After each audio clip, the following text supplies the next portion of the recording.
অনেক মেয়ে আছে দেখবেন ফর্সা, দেখতে সুন্দরী, বয়ফ্রেন্ড আছে 4টা।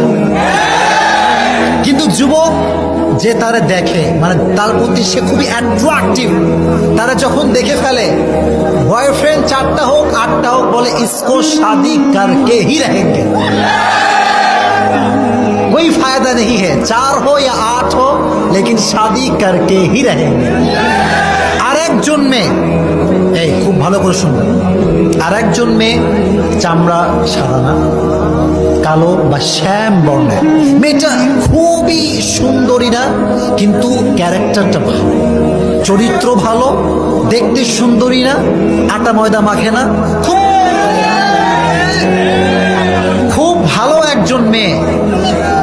যুবক সুন্দরী না বলে সরাসরি রিজেক্ট করে দেয়, বলে আমি বিয়ে করব না। আর সাদারে বিয়ে করে 2 দিন পরে বলে হুজুর পানি পড়া দেন, জীবনটা জাহান্নাম।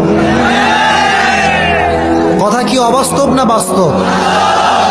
সাদা চামড়া তো সবাই খারাপ, the matter is not like that.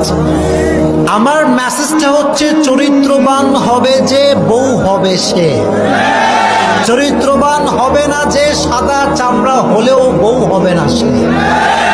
Is it clear? Is it clear?